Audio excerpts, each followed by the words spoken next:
League of Legend Keepers, Yeah. written by you and directed by your mom. Mhm. That's how is that as a working relationship? That's very unique. How did that all work out? Yeah, a lot of people ask about that because, like you said, it is very unique. I'm very fortunate to have an incredible relationship with my mum as mum and daughter.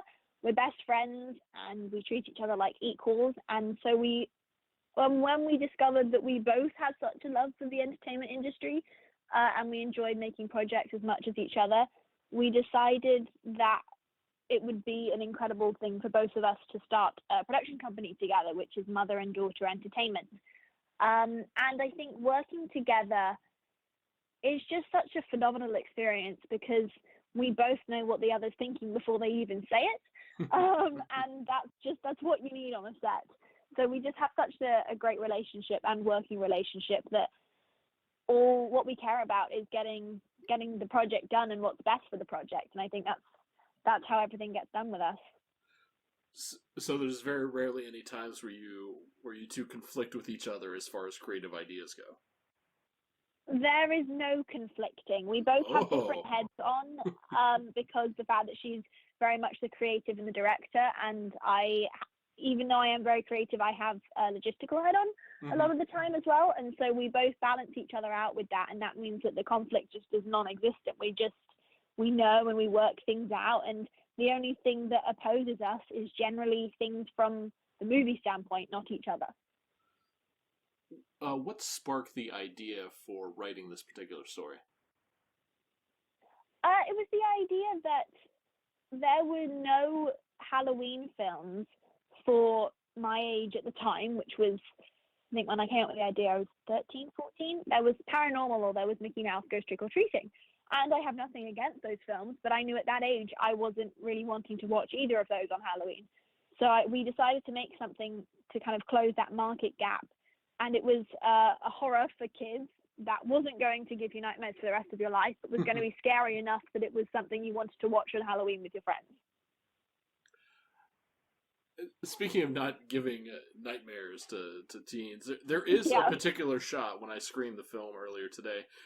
There is it's the way it's lit. I don't want to give it away. I don't want to spoil Hmm. the story, but I think you know what scene I'm talking about. It's closer towards the end where you I have do. a gentleman with not a whole lot of makeup on, but just his appearance is quite Yeah. eerie for even me working in the horror genre for 2 decades now. It's interesting to see something like that show up in a quote unquote teen film. So Yeah. I don't. Some people may be a little bit more We still wanted susceptible. to have we still wanted to have some definite fear factor in there, but what we wanted to make sure was that it wasn't constant nightmare the entire way through. Because I think that's where I'm very much a person that doesn't like to be scared. And Hmm. so when I'm making something that is scary, I have to think, okay, what's the balance between feeling anxiously scared and wanting to hide under a bed? And I wanted to make sure I didn't kind of cross that line, except for a couple of the little shots in there. But I think that gives it that edge to make it still scary enough that you want to watch it on Halloween. uh, for those that are uninitiated that haven't seen the trailer or anything like that, what would be your pitch to sell people on seeing this movie?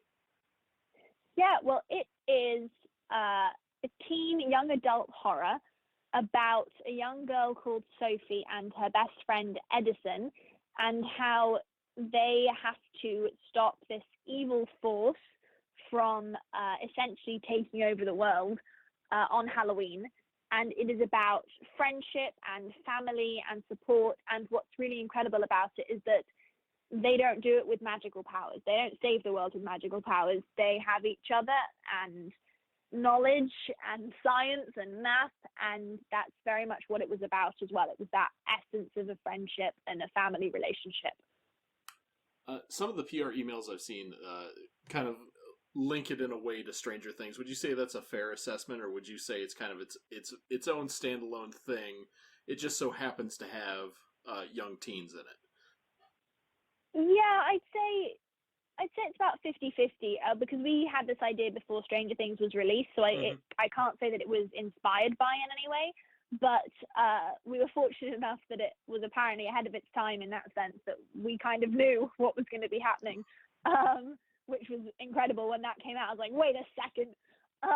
But yeah, I'd say it's the comparison is that it's teens and that it's a scary force, but I think that wasn't a thing that kind of ties it together. That's more of just what teens enjoy watching, if that makes sense.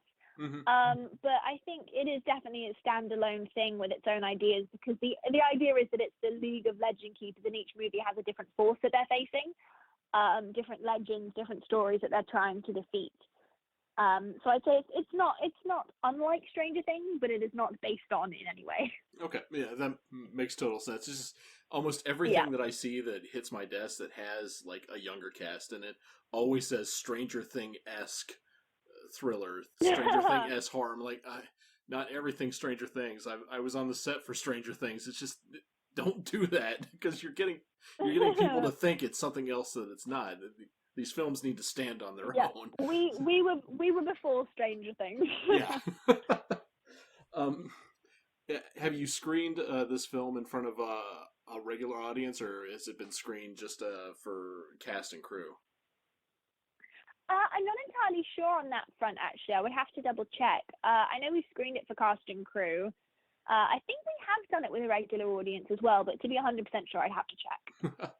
When you watch the movie in full, what did you take away from it? Did you feel like you and your mother got everything on there that you wanted, or did you kind of want to go back and tweak a few things? I think, just like any creative, anything you do, you always have stuff you want to edit and tweak. So technically, nothing can ever be perfect.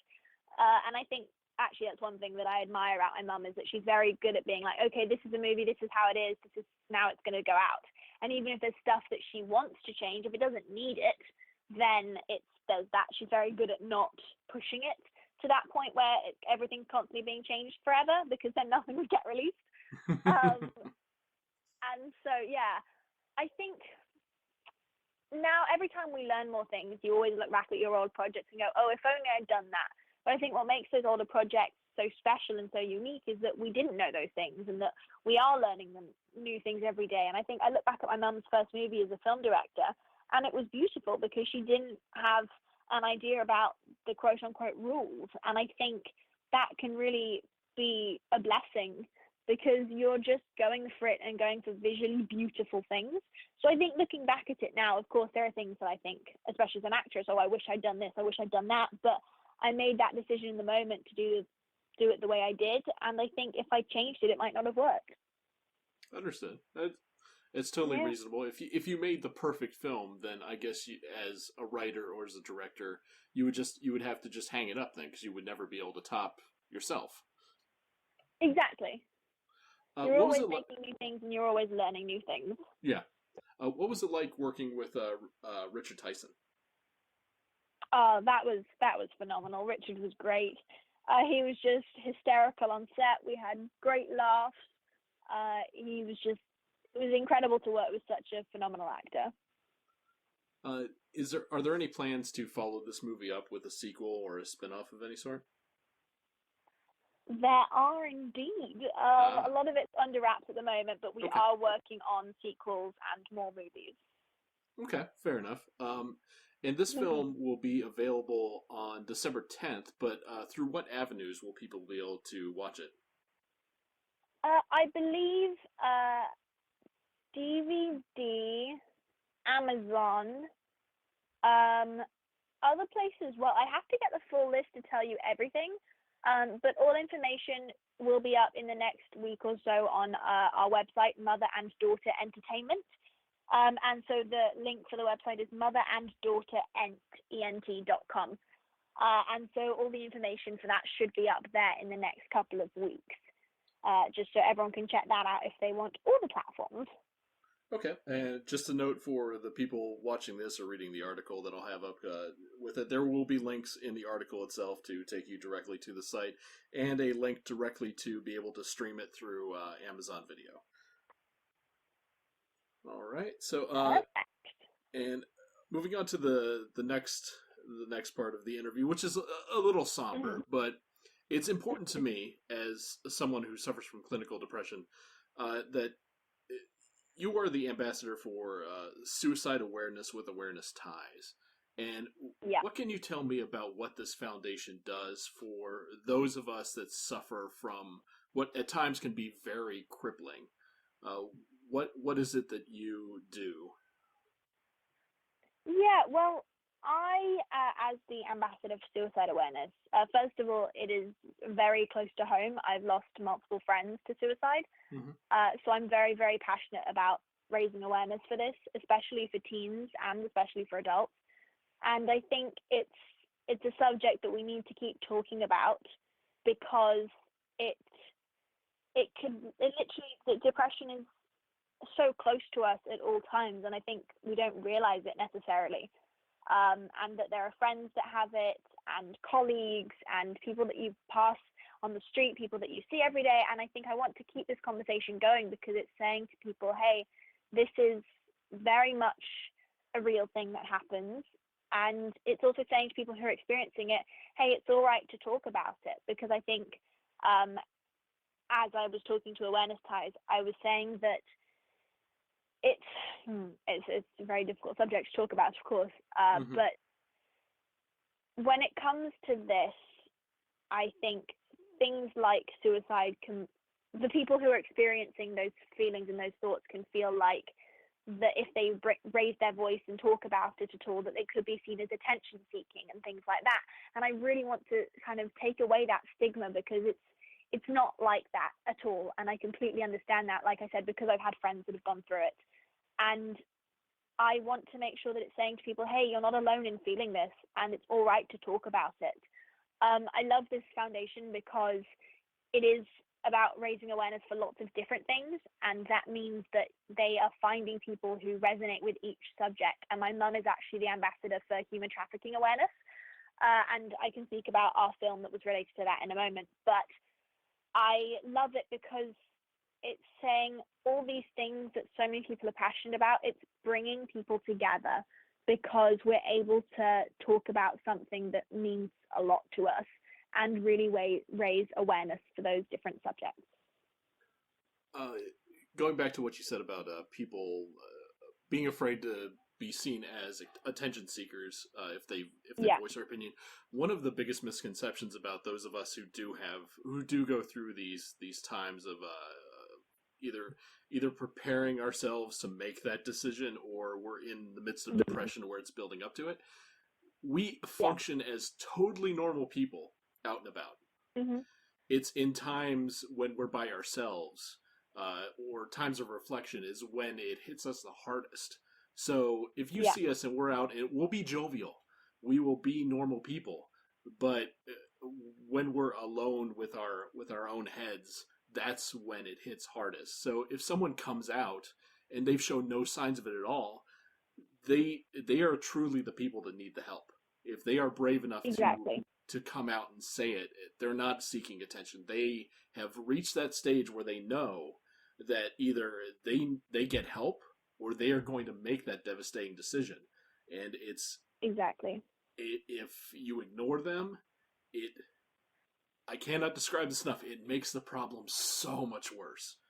It Yeah. compounds that feeling of helplessness, which is what we struggle with. So Mm-hmm. don't take it for granted that people are just saying it to saying it. People that are over dramatic about it and say, "Oh, I'm so depressed."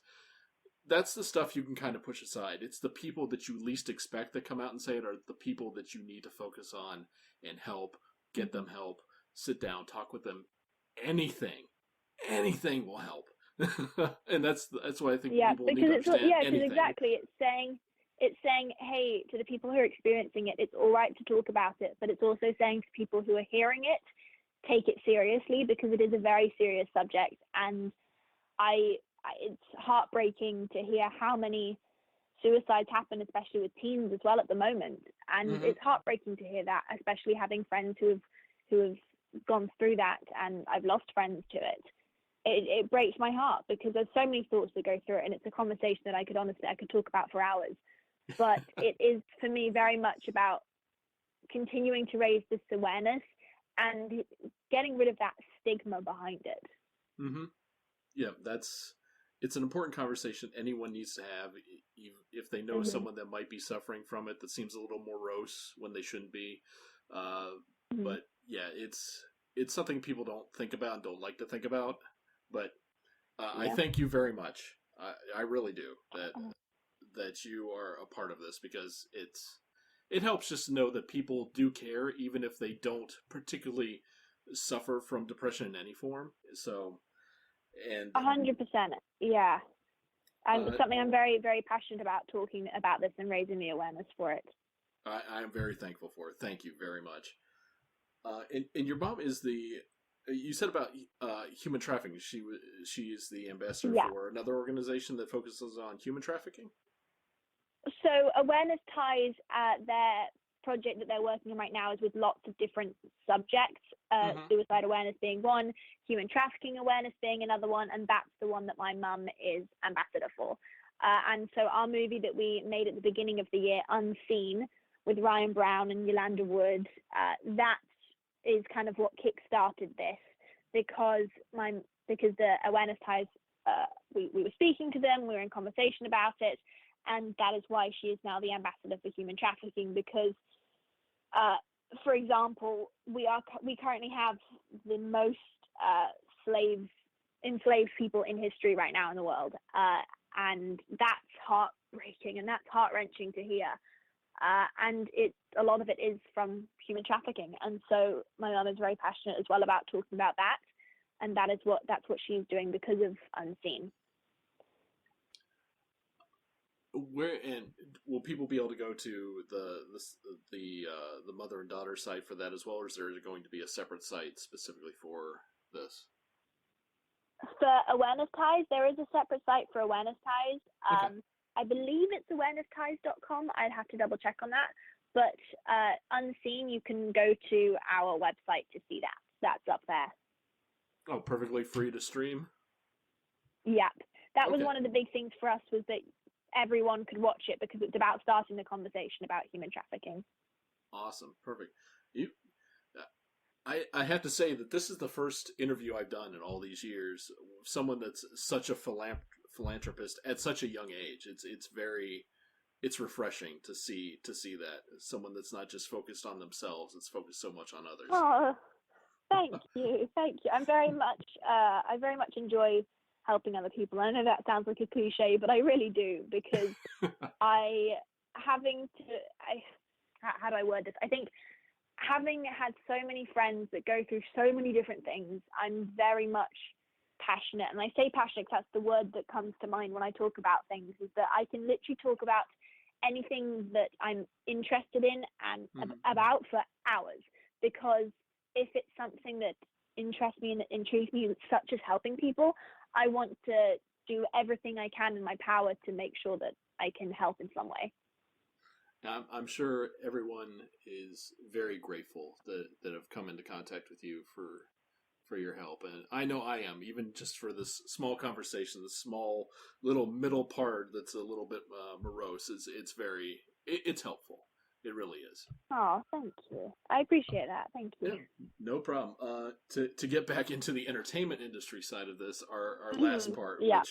which I know you can't talk a lot about, which is a which is a show that has an interestingly wordy title, uh, Yes. Secret Society of Second Born Royals on Disney Plus, that will That's the premiere one. next year. What can you tell me that you're allowed to tell me? Yeah, well, I can tell you that it is a movie, and I play a character called Princess January, who's your bubbly, sweet best friend type character. It is about, according to Wikipedia, because I know that if it's on Wikipedia, I can say it. According to Wikipedia, it is about a young group of second-born royals. And what is a second-born royal? It is someone who is the second-born of a new generation. So, for example, Prince Harry is a second-born royal. And it is about this group of second-born royals who have superpowers, essentially. And it's them trying to fight this antagonistic force, which I don't want to give away, an antagonistic force, but also about them discovering and learning about the secret society of second-born royals.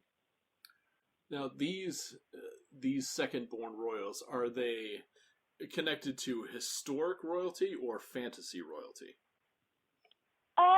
Fantasy royalty, as far as I know. Okay.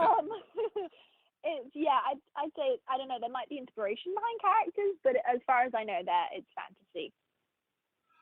Is production already wrapped on this, or are you still currently working on it? Primary production has wrapped, which was just a blast to film with such an incredible cast. We all became like a family on set. We're working on lots of different things to do with it at the moment, but primary production has wrapped indeed. When you signed on, did you know it was going to be an exclusive for Disney Plus, or did you just know it was a Disney production? I think I knew it was for Disney Plus. I think it was. I did know it was for Disney Plus. I was thrilled because I knew that it was going to be such an incredible streaming service. I was like, oh, great, this is amazing. But yeah, I'm really excited to see how the audience receives it because I love it. I say it's like Descendants meets Kingsman. So it's not a musical, but it is like an action-packed story. And I love it because January is very much an attainable Disney princess. She's kick butt, she's cool, she's down to earth, she's real. And aside from the magical powers, she's very relatable. Did you get to do a lot of physicality or stunt work with this role? I did. It was so much fun. We did a lot of stunt training. And I can't give away what stunt training we did, but we did do stunt training and I got to do some really fun stunts. It was definitely a physically challenging, but in a good way, role. I learned a lot about myself and it's really empowering to do stunt work because it kind of shows, hey, I can do anything. Comparing this production, a Disney Plus production, to other productions you've done, have you seen any difference in how they're handled, or is it pretty much just part and parcel, the same kind of thing, the same kind of rigmarole that you go through with every production? I'd say it's pretty much similar with every production. I'd say what changes is just the amount of people on set due to budget changes. And yeah, I'd say that's probably it. It's just the amount of people on set, the amount of cast and crew. But pretty much the procedure's the same. It's surgical. Gotcha. Oh, I'm sure with Disney it is. I haven't had the chance yet to be on a Disney production, but from what I've heard, it's very kind of manufacturer like because they know they have certain costs they have to meet and whatnot. So and they know exactly what they're doing. Yeah. What other projects do you have coming up? Yeah, I'm working on quite a few actually with Mother and Daughter Entertainment at the moment. We're working on a true story that, can I say the name? Yes, it's called Millie. And I can't say the cast yet because it hasn't been officially released, but we'll be shooting that in the next couple of weeks. That is a true story based on a friendship, which was between me and a 100-year-old woman. We're working on a short form series as well. What else are we working on? So definitely other things in the pipeline, some scripts that we've just finished up that will be made in the next year, but not all of it's been released yet, so I don't know how much I can say, but there's definitely lots to look forward to. There's also new music coming out for me next year, which will be great, and there's music coming out on Christmas Day of mine, so that will be fun, just in time for New Year's. But yeah, there's lots of new things coming out in the pipeline. So if people are checking out my social media or motheranddaughterent.com, they will be able to find everything.